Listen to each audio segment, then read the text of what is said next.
Well, good morning, folks, and here we are at Noel's Garden Tractors and Firewood again today. And it's kind of chilly this morning, but that's only kind of chilly. It's not real, not real cold like in some places.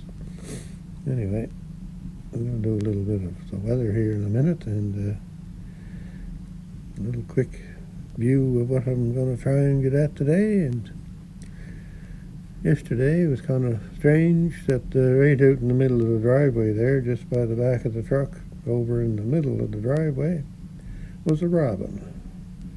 And he was scurrying around looking for something to eat. And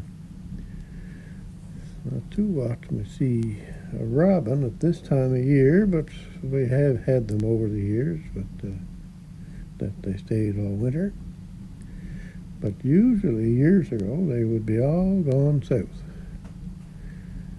Well, it's not like that anymore so much. And we still have geese flying around, and they always used to go south in the wintertime. You still see them flying around too. Anyway, so it's not going to be much of a day of doing anything today, I don't think, but we'll have a little look at the weather. And we're at minus 13 today, Celsius, and 8 degrees Fahrenheit. Southwest wind at 12 miles an hour, so I really don't feel a whole lot out there today for wind-wise. And we're supposed to get up to minus 5, mix of sun and cloud, and then tonight we had snow. So I think they say 5 centimeters, but anyway, that's not a whole lot of snow. And then tomorrow it could be rain tomorrow, look at that. Yeah, well, January thaw in February, and back down to minus 8. Saturday 6 and sunny. Sunday flurries all day. 7 degrees Celsius minus 8 next Monday. More flurries maybe. -9 and -8. So, and there you go. A little bit of flurries this week. That's not too bad though. Getting closer and closer to March. Anyway, what I'm doing today. What am I doing? Well, I got the fire going here. And the fans are just a goner.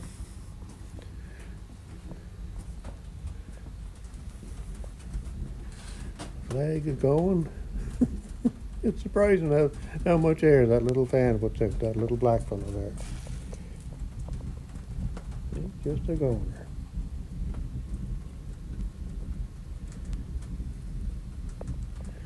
And that one back there, that one doesn't put out a whole lot of air. Anyway, it does move air. It's not like this little black fella here.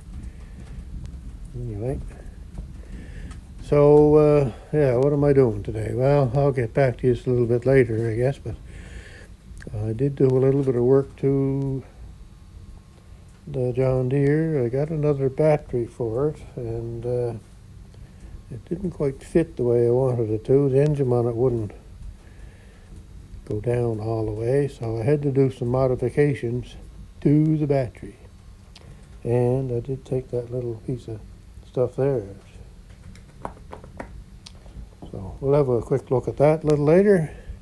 The other thing I want to do is maybe see if I can chain that weight box up to the frame somehow and get the weight off of the lifting system.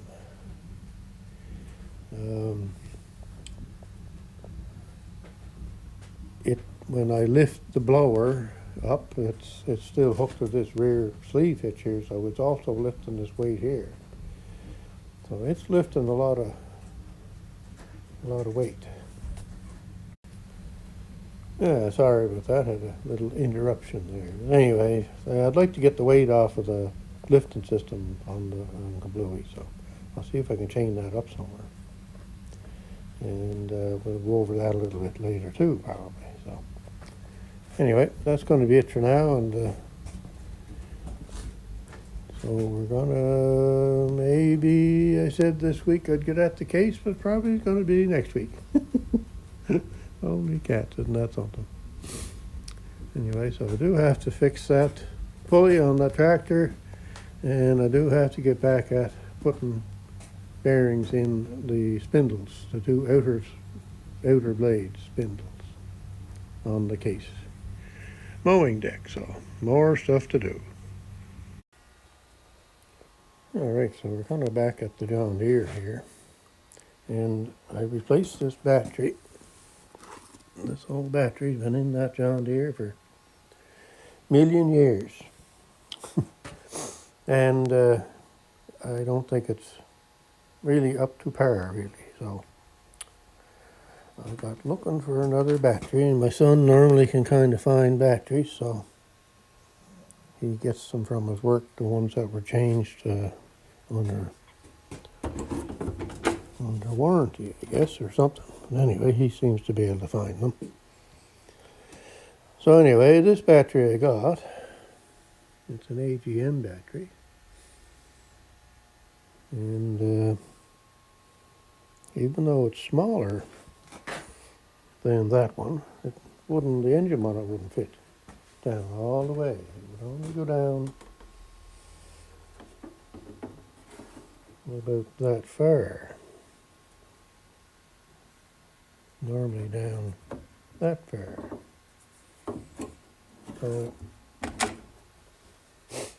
this and this didn't seem to want to fit together right. So anyway, I shaved off a little bit of the battery on the back side here, and I shaved off, you can't really see it, but there was an edge out that way at the very bottom, so I cut that off. So I got the battery ahead more, and then I took out this rubber, 1/4-inch rubber thing that was underneath the battery, and I put in a 1/16 inch piece of plastic. So I've got the battery a little bit lower, a little bit further ahead, and a little bit more room there, and it now seems to goes all right. I'm not 100% happy, but I'm about 80% happy with it. Anyway, this tractor, it normally starts and all that stuff, and it's always inside the garage here. So it's always at least 45 degrees Fahrenheit in here at nighttime or in the daytime when I don't have the fire on. So it normally starts, but if you start using the headlights and taillights while you're got the snowblower running with the electric clutch on, she doesn't make quite enough charge to keep the battery up. Now, it could be just the battery, or it could be that she's just not charging enough, and I think that's probably some of it. I'm pretty sure I had checked that at one point. So sometimes you had to charge the battery or boost it or whatever to get it going. And that's fine. It's not a great big deal. But anyway, I thought I'd do something with it finally after years. And I mean years of having that in the tractor. I am going to charge that and test it just to see for fun, but I'm pretty sure it's no good. So anyway, yeah, so she doesn't charge as well. It's only a 10 amp charging system to begin with. And this Massey Ferguson 12 and the Case 224 both have 15 amp charging system. So they get no trouble keeping the batteries up. But this one, she's always had that trouble. It's not quite enough at times, it seems. Anyway, so with the heated seat, if you're using that, or if you're using the revolving light and you're using the snowblower, there was times where she just wouldn't restart the next time you wanted to get her going. So that is why I'm going to change battery and see if that makes any difference, I guess. The other thing I'm doing is I'm going to LED lights. Now, yes, no, I don't like LED lights one little bit. But anyway, the one thing with them is they don't draw too much power. So if I do use the lights, then it's a little easier on the system to be able to charge the battery. And it's very rare nowadays that I have this out at night time where I would need the lights on. But anyway, I just like to have it working good, and that's the way that is. Now, another reason why I'm going to go to LED lights, and it's not because of the LED light, I guess. One of the headlights blew out last year, and I kind of forgot about it. So then I remembered that just a couple of weeks ago, and I figured, well, I better fix that. And like I say, I don't use it at night, but I mean, I don't like having something not working. So I went into Princess Auto, and sometimes they have them little headlights on for $5 or $6, but today the day I went in, they were $15. So I kind of hemmed and hawed and thought, well, I still had that LED thing in the back of my mind where they don't use much power, so I figured, well, I'll research and see if I can get a 5-inch bulb that would replace the 5-inch bulb that's in there with an LED type.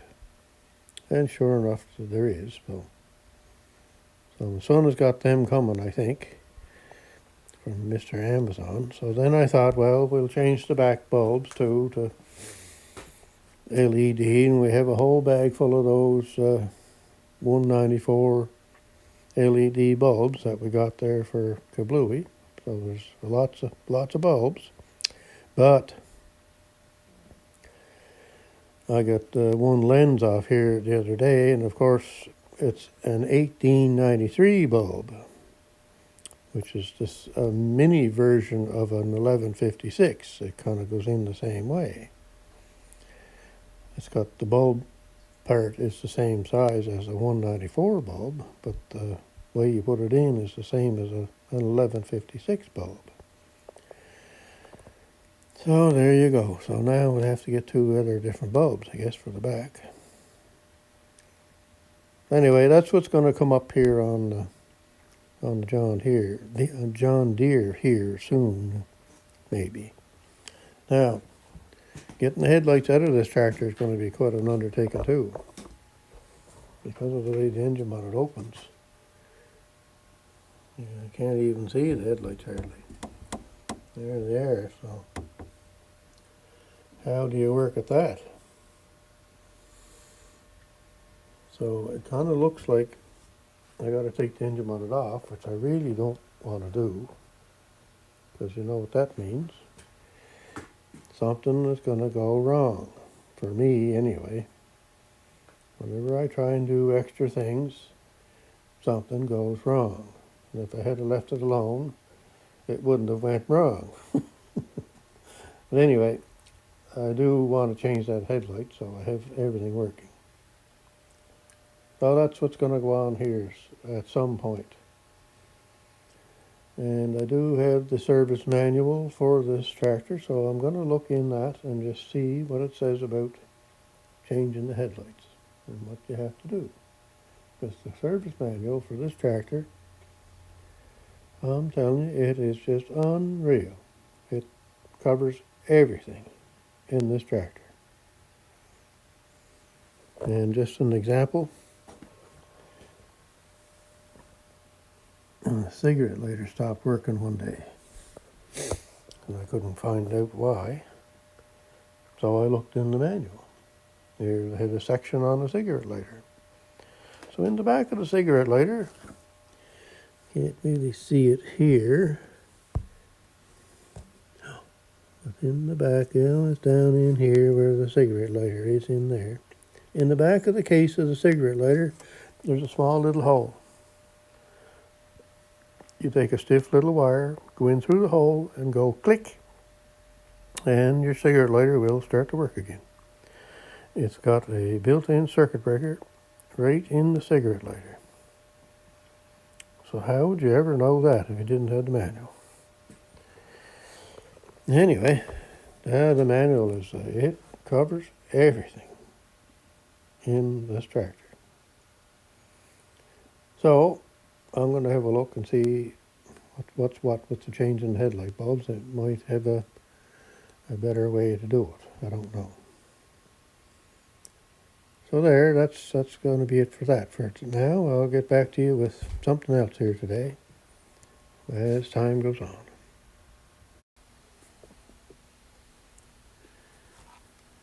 All right, the lights came in for the John Deere here, so these are for the front, the two headlights. Now, one thing I noticed, and I didn't know this until after I ordered these, that the what do you call that? The beam angle right there is 120 degrees. So apparently you can get them when if they're 20-degree beam angle. So I kind of think I would rather that, because where the headlights shine through is only very small. It only uses the center of the bulb, not necessarily the whole bulb. And why they would make something like that, I don't know. But anyway, they did. Let's go over here and I'll show you maybe.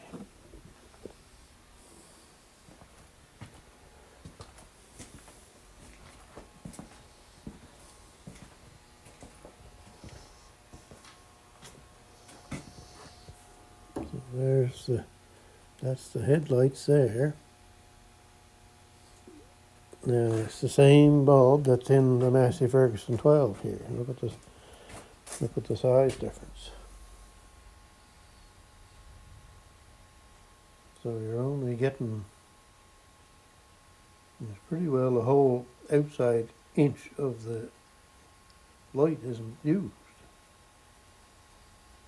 So I don't know. Anyway, guess it doesn't make any difference.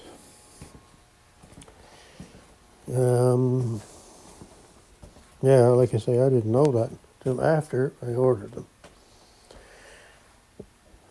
And if it even tells you on the site, I don't know that either, so I may have to go back and look just for the fun of it. Anyway, we're going to do an unboxing here today of these lights. So here we go. We got the sharpest knife on YouTube. And we'll open this up here.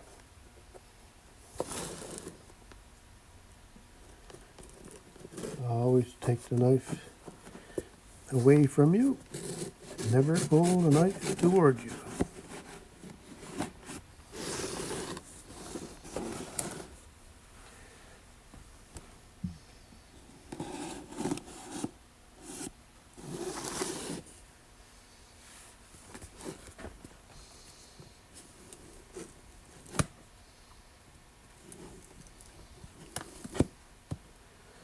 Of course, there's always times when you forget, but it's a good practice to try and do, just to keep the knife going away from you, not towards you. My mother used to preach that all the time. Now, what we got here? We got 2 light bulbs jammed into this little box.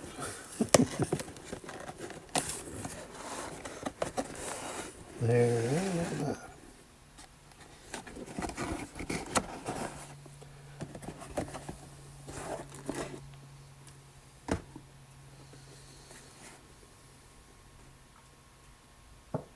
So,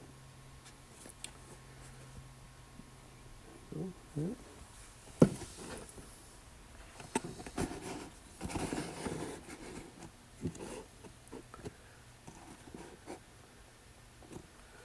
Well, if I'm looking at it here, they look like they're made identical to the other incandescent ones, but only 9 watts. So that's the reason why I'm using them. The ones that are in the John Deere and the ones I showed you in the front of the Massey Ferguson 7 are 35 watts. So there's quite a difference there. All right, we'll see what we got in here.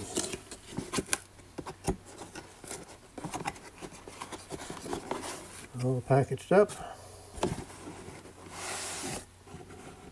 With lots of packaging on them. Nice little boxes. All right, so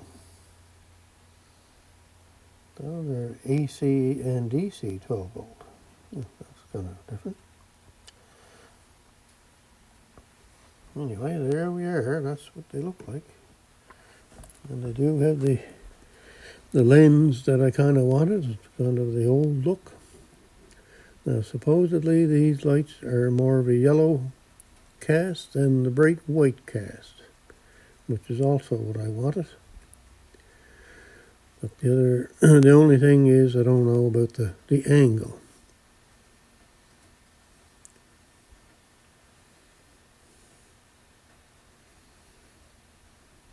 So if you have an old garden tractor like I do, and you have headlights in it like that, and there's what you can buy to replace the lights. Use less wattage, so it's easier for your system to charge the battery, and still give you the old kind of look for a headlight. Yeah, I kind of like that. Anyway, what else is there? That's the numbers off them.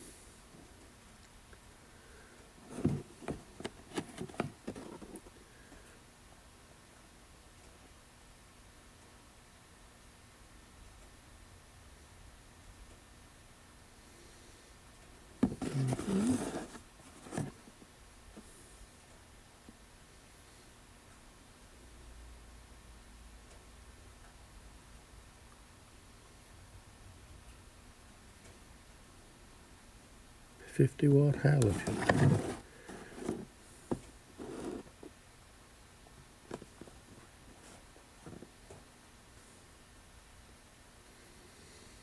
There we go. What's on the bottom?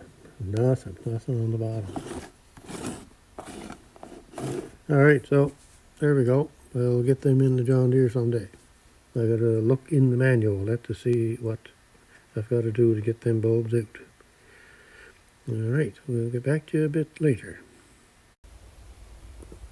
There's the bulb hooked up anyway and going, so I don't know if you're going to be able to see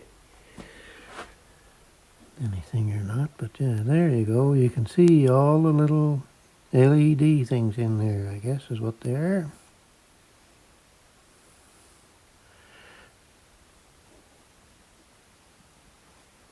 And they're very hard on the eyes to look at. But kind of looks like a normal bulb, yellowish color to it, like the old style bulbs. So that's good. And I'll kind of, not really dark enough, I guess, to show you, but I'll take it and put it down towards the floor here. And kind of, well, the floor kind of light, I guess, but anyway, there's the light from it.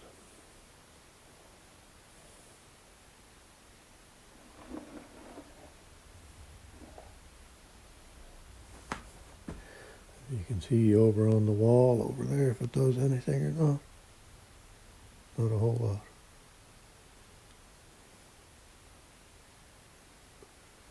You can kind of see a little bit there.